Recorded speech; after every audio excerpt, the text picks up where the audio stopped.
now is actually the best time of the year, every year, the best time to buy plugins for video work or technically any software or hardware. But I don't see as much sales for hardware than software. Oh, I just realized my face is still crying. That's hilarious. That's okay. I'm crying because my wallet is going to be empty by the end of this. That's fine. Every year I have like a small list of things I want, and then I wait. I literally put it into a notebook and then email it to myself. Email it to myself. Literally tells me to check Black Friday sales for like A, B, C, D, E, F, G. And this year is no different. The two places I usually go to check for video editing stuff is AE Scripts as well as Envato. Envato, you have to be careful. Envato has multiple sites and one of them pushes like the subscription model, which is not the one I recommend. I think it's Envato Marketplace, I want to say is the correct one.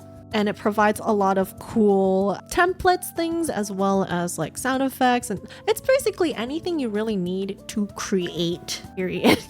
For marketing or for videos or anything, period.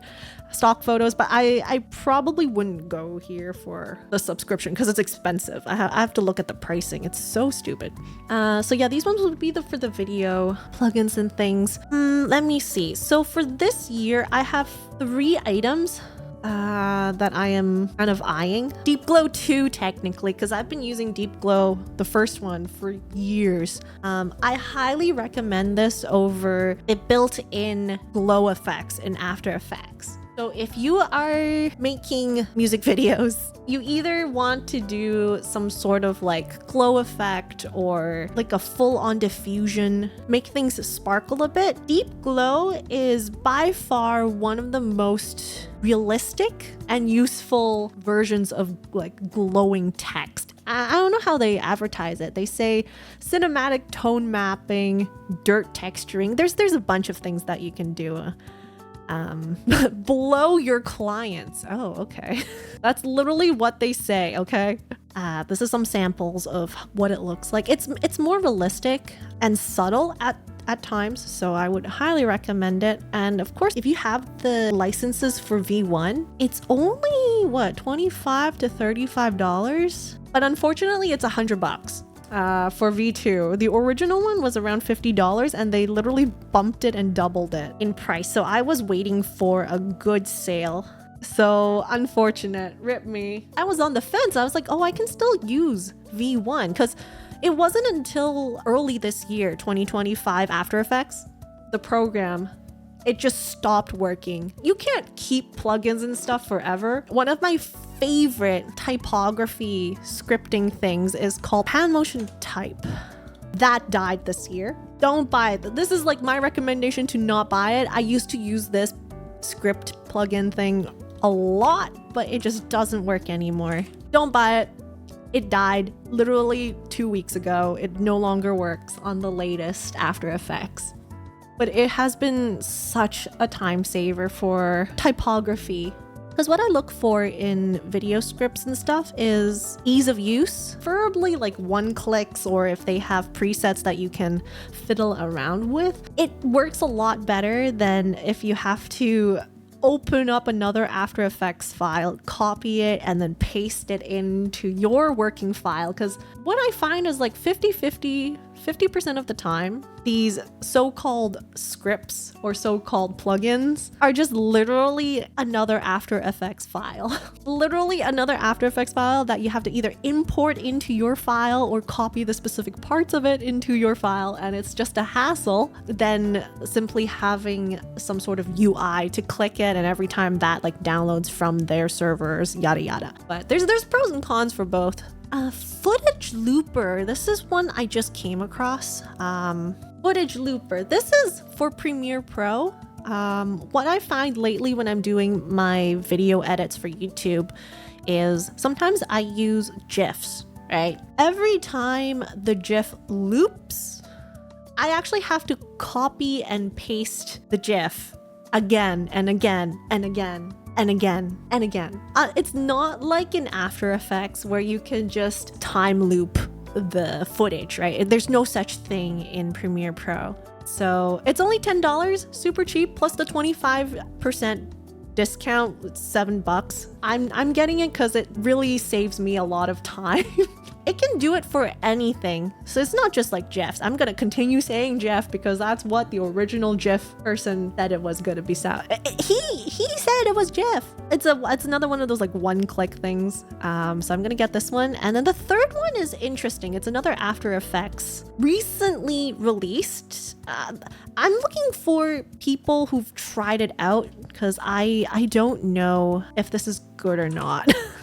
Furikake. If you are familiar with Trap Code Particular, which is one of those particle generations, making stuff like fireworks or like raindrops, or you can do 3D things, Furikake apparently is like a brand new one, released just in time for the Cyber Mondays or the Cyber Sale for 25% off. It is a bit pricey because I think a lot of particle plugins are kind of nice. I saw so many samples of it on Twitter, like on how they use it. So yeah, if you have Trapcode Particular, I don't know if this is gonna be that much of a, the price is $240. There is a trial mode, which I might try. Because the downside of using Particular is it is very slow on my computer for some sorts of particle generations, some of them. If it is that much better for Furikake, I might just bite the bullet and grab it at the 25% discount. This would be like my biggest purchase of this year for any plugins. But I do hear a lot of good stuff about it. I'm a little bit on the fence. I'm just like seeing if any of my friends bought it and tried it around, and we'll see. It's not a must-have for me. Let me see some of the other stuff that I have bought in the past, because I don't know if any of you have had this experience. I mean, Steam games is also something similar, but basically, whenever something's on sale and stuff, you're like, ooh, I'll snatch it because I think I will use it in the future. And then you never use it in the future. You're like, oh my gosh, there's like one very specific plugin that I think I would be able to use. It's on sale. I'm just gonna get it. And then you never use it. Earlier this year, my hard drive, my SSD died with all of my plugins and assets, and I have to re-download and find all of the ones I've purchased. Turns out like half of the stuff I re-downloaded is the ones that I use on a day-to-day basis, but like 50% of them I don't use, and I'm like, I'll download it later. I don't know if I'll ever download it. This is the only time in the year where I really like quote unquote like pull out my wallet to buy things, but even this 200 something, I don't know if it's like as worth it. The replacement for Particular is Stardust. It uses nodes instead of controllers. Insanely powerful, best universe plugin. Sadly didn't get user support. Still works pretty great. Possibly the best. But how much is Stardust? Same price. Oh, it is as well as part of the cyber sale, so if you want to get one or the other, there is a trial version of Stardust that you can try, but it is no longer supported by the developers, so just a word of caution if you decide to download Stardust instead. The other ones I really recommend, I already have and I use a lot, is Easify 3. Easify, this one's specific to Premiere Pro. The equivalent of this one for After Effects is called Flow. Hands down, saves me a bunch of time. The graph editor sucks in Premiere Pro. You cannot change the animation speed as fluidly as you can in After Effects because that's just not what Premiere Pro is built for. I would say the biggest difference, like for anyone who's just starting out and is wondering like, oh my gosh, I'm doing video editing the first time, I don't know which software to use, I would recommend Premiere Pro for video editing for YouTube, but it's if you have a lot of footage and you're just like playing around with stuff. After Effects, of course, it says it's for like effects and stuff, has a more granular approach to quote unquote video editing. So I would say like music videos, or if you want exactly like you have to pinpoint exactly where one element of the video appears and disappears and how it like does, I don't know, 332 degrees of turns before it lands into the final place. After Effects is your best friend. And you can technically open After Effects in Premiere Pro.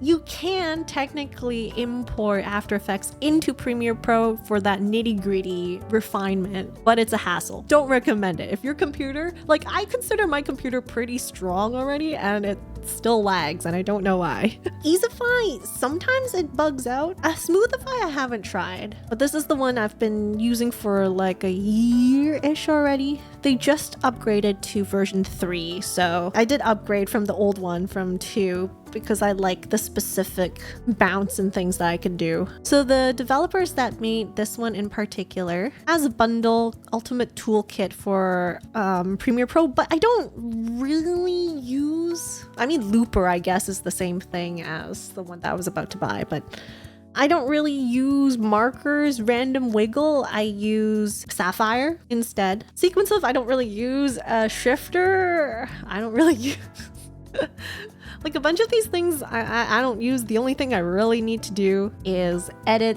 the animation curves, which is very important. You don't want everything to be linear and you don't want everything to be easy ease. Honestly, like don't easy ease everything. Let's see what other ones I use. Extrude. I said I would use Extrude. I never used it ever. Oh my gosh, let me show you this. Extrude. I thought it would be cool. It's for my motion typography. I think this is an After Effects plugin. Apparently it's a lot easier than doing the long way, which is like right now I use drop shadows. You guys can laugh at me, it's okay. But this one in particular makes things a lot easier. Like it has a lot of different features. This stack one in particular, you can't really emulate that well without a lot of effort. You can do it. A lot of these things like plugins and stuff are just to save time. A lot of the things you can do with the regular CC built-in plugins, but this is just to make your life easier. Repeater is free. Now why did I have Tilda? I don't even remember what Tilda's for, and I heard that it was good. Animate waves from shape layers. This one. Yeah. I don't really use it. I should, because like look at these cool effects. I don't think I have that much opportunities working on videos to use this style as often. It's only 15 bucks, I believe, or as like a pay what you want if you're into like this type of motion graphics and things. Tilda. Animate waves from shape layers. HandyCam. Oh my gosh. This one I use very, very often nowadays for music videos in particular. 50%, I love to do 50-50 for everything. 50% of the time when I'm working on the camera motions for 3D effects and stuff in After Effects, I use the built-in camera. After Effects does have a built-in rigger, not the same type as live 2D riggers. It's literally a camera rig. HandyCam basically connects your built-in camera layer into a null object, and then you can use the null object to manipulate the camera. It has built-in handshake and perspective. If you're not too used to manipulating the built-in camera rig, HandyCam does save your life a bit. I do like using the built-in one a bit more at times to get specific angles. Downside to using HandyCam is you can only use one hand cam at a time. Sometimes if you want to transition between like one camera to another camera, you overlap the layers on After Effects. You can't do that for HandyCam. That doesn't really work. So those are the ones I usually use from AE scripts, and Vado is, I don't use that many scripts, honestly speaking. A lot of the ones I use are free and it comes with like other things. I do try to find a lot of the free ones to use and manipulate. I only purchase like these types of scripts if I feel like I really can't handle doing the exact same thing 10 times in a row. I don't play too much with vectors yet. PenPal I heard is a pretty good one. I think I do have PenPal maybe, I don't, but it's one of those I don't really use. I really should use all of the ones I bought, huh? This one is used for manipulating shapes in After Effects. But most of my toolkit is bundled up. So let me pull out Motion 4, Mount MoGraph. Motion Studio, right? They renamed it. You can even use it for DaVinci. Whoa. I don't know if they have Black Friday sales though. This one is a subscription. Wait, it's a subscription? Did I buy this subscription? So the annoying thing about a lot of these plugins is they're transitioning away from perpetual licenses to subscription based. Like everything in the universe is right now is all subscriptions. A lot of these plugins are no different. Motion Studio 4 was really good as like its own design tool. It's a design toolkit, so it makes manipulating things a lot easier. It has some built-in like anchor stuff that I mentioned a little bit. That's why I don't buy the bundles, but this, why does mine not look like this?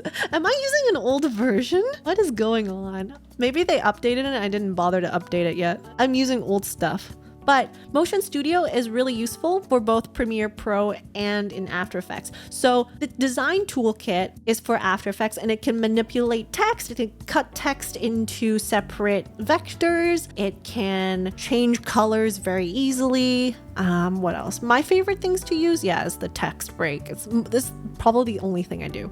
But it comes with anchor, change to anchor points, easing, so it has a built-in curve, but it's not as nice as flow, pinning specific tools that you want, dynamics, delaying, emitter, shapes. It generates quite a few things too. But the one I use for Premiere Pro is Wander. It's by the same company, Mount Motion, I believe is what they're called. That's not me mispronouncing the word. Wander basically collects all of the internet's like free assets and stuff, so you can download with a single click of a button without having to save the video file locally, save the picture locally, even if you already like go to these sites to download stock photos. It does GIFs, video files, as well as stock photos, all free, completely free to use. It basically just like groups everything together so that you can save some time copy pasting, because right, that's right. In Premiere Pro and After Effects, you cannot just easily copy paste from clipboard and have it just pop into your video files. You have to save each one individually, and it does become quite time consuming. So I highly recommend it, especially if you're editing videos and you use a lot of like external footage. Every time I use a stock photo, a stock video, it comes from here. It makes life very easy, so I can focus on actually like drafting up a script. It also does include audio, like sound effects. I just don't use that as much in my videos. Some clippers and some editors love using a variety of sound effects, right? This also is useful, but I also recommend, hold on, Soundly? There's a free version of it. You don't have to purchase like paid version. This one's even cooler. It's basically an external app. You can add in your own files. Like if you browse the internet and love to reuse specific audio, you can save it into the library and then select exactly which time frame to like start the audio to like when to end it, and then you just drag it into your file and it works. It has a bit of Foley sounds. I find that their category, like the free version, isn't that helpful, but paid version has an extensive library of Foley audio and stuff. So if you really want to dive deep, I would recommend the subscription, but for me, just using the free one to save audios that I frequently use is already good enough for me. What's the next plugin that I use a lot? Oh, Mr. Horse. Oh my gosh. Mr. Horse is available for both Premiere Pro and After Effects. It is not the cheap option, nor do I use the paid version. So Mr. Horse has a lot of presets that you can use that includes like transitions and text editing, like the one I said before, HanMotion. If I didn't have Mr. Horse or the HanMotion, I would have cried, but Mr. Horse does a lot of like text typography, motion typography stuff. However, they switched to freaking subscription. Everything changes to subscription, and it's the most annoying thing ever because they still honor existing purchases. I'm so angry about this because the pricing for this is $200 annually. They spun this out of nowhere because they just like secretly transitioned to the stupid subscription plan. I was not expecting it. And Mr. Horse is one of those like luxury plugins. 90% of the things that they offer I don't really use, but for the like the simple things like text presets, basically I looked at some of their other stuff and I was like, oh, these are nice to have, so I never really bought them. I would always come back during Thanksgiving holidays to see if they have anything on discount and stuff, but then lo and behold, one time I visited it and they swapped everything to subscription. So in the past I would have recommended it, but for now I don't know. If you have the like the previous stuff, yay. I mean, it's worth it. Okay, it is worth it for the price if you use it a lot for video editing and you have like clients and stuff. In theory, if I want to maintain like a balance sheet, we're talking about balance sheets now, if I want to not be in deficit, each month I pay a subscription to Adobe, so that's cha-ching. Each month I pay a subscription to Boombox apparently, but I bought it for the year. But in theory, like if I spread it out, that's also a reoccurring cost, right? And if I decide to buy one of these like subscription plugin stuffs, I have to make at least that much money times 2 because of taxes each month in order for me to not be in deficit by the end of the year, right? I don't want to look at that. If you do a lot of like video editing work and stuff and you have the means, I would recommend getting Mr. Horse. This is a nice to have for me though. One day I'll be able to do it. If only there were cheaper alternatives. I feel like the Venn diagram of like money, time, and I don't even know what the third one would be for this. Knowledge, I guess. If you have monies, you do not need to have... If you have money, you do not need the knowledge or time spent to make up for all of the plugins that you buy, the paid plugins. If you have time, then you don't necessarily need to buy the plugins, provided that you kind of learn and know how to make it yourself. It just takes a lot of time, right? If you have a lot of knowledge, but neither time or money, better off teaching someone.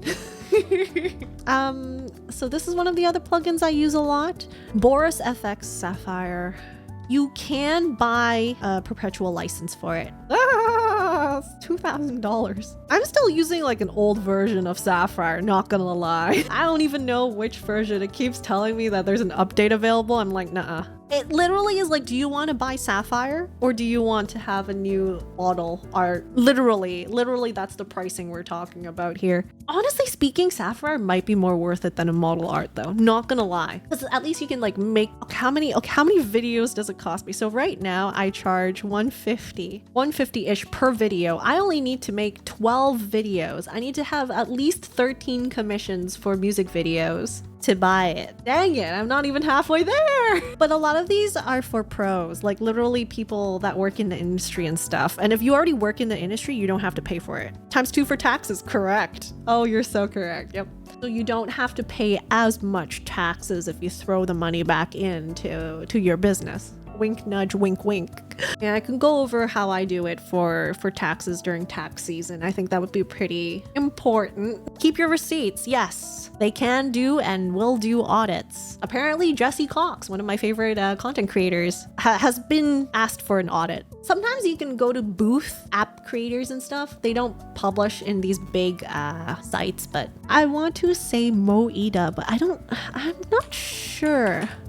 Moida? I can't find them. They have a good preset of effects and stuff specifically for MoGraph video editing, like Vocaloid videos, styles and stuff. So their preset selection is really nice as a starting point. Autocrop. It's only $10, $7 with the discount. After Effects, super useful for anytime you like have a lot of space around something, just like this picture. You can literally crop the composition to the size of the physical things inside. So if you make like sometimes when you put elements into it, you have a lot of extra space on one side or the other side. Using this, it's easier to manipulate anchor points and scaling and things. You don't have to worry too much about the extra space. Very, very helpful. REKT 3 is one that I haven't really played with, but since Han preset no longer works, oh, they're changing to open source. Yan K Ran Annie. They have some stuff like glitching, layer switches, typewriter effects, And this one in particular is for motion typography. Again, more useful for music video editing than video editing for YouTube, even though music videos I make are for YouTube. I don't know why I say that. Smart REKT. This is another one that I use. This one's $20. Oh, it's on sale, guys. It's on sale. $20. Original price is $50. Wait, this looks new. Did they update the design? Last released in 2022. LeMayo. Okay, never mind. It's a really specific use case. It makes rectangles around your text. But I'll give you an exact sample live here on Figma. If you want to make a rectangle with the text, it's annoying, right? Like, oh, you have to make the rectangle first, and then you have to put the text, and then you have to group them, and then be like, oh my gosh, I have to like, oh, make sure the square, the rectangle is like fitted around the text. Well, for this tool, you can input how much padding you want on all 4 sides, color, whether or not you want a stroke around it, and with the click of a button, it automatically wraps it around your text. Every time you move the text, the rectangle moves around with it. So it's super, super, super useful for, well, once again, for motion typography music videos, but it's also useful for captions. You can play around with the, You can play around with the once generated rectangle. You can make it like transition whoosh this way or like whoosh this way. Suggestions are boundless. You can do whatever you want with the rectangle. It anchors it to the text. And yeah, Premiere Pro is very bare bones for me. I don't use a lot of plugins or anything. I've only started to purchase more plugins for Premiere Pro because I'm using it more for my YouTube videos. And just a heads up, a lot of scripts are only available for one or the other. And it's the same if you want to buy like the DaVinci version of it. So it's like either Premiere Pro or DaVinci version of a plugin, or either After Effects or Premiere Pro. Very rarely are there cases where you can use one thing in multiple programs because of how different the workflow is. Sometimes you can have the same plugin in After Effects and Illustrator because you're working with vectors. Because I mostly work in After Effects, I buy a lot of plugins and scripts and stuff for After Effects. And I think still to this day, the bare bones Premiere Pro still works for like my style of editing anyways. If I really want to make something super like flowy, maybe I'll open up After Effects, but I haven't really done that much because the built-in presets in Premiere Pro are really good nowadays. Like a lot of the transition stuff that I've been slowly adding to my videos, I would say most of them are just default presets that come with the software. So there has been a lot of improvement. And I would say the After Effects text animation presets that they added more recently are also very good. So don't be like too pressured into purchasing all of these bells and whistles if you don't have a good grasp of what's already available for you in the software already. That's my recommendation. Because only then, like after you use the base product, only then you finally realize like, oh my gosh, I wish there was like automation for this specific thing because I spend so much boring time making square boxes behind text. Like that's when you should start considering purchasing these plugins and things. I think that pretty much covers the ones I'm gonna do for video editing.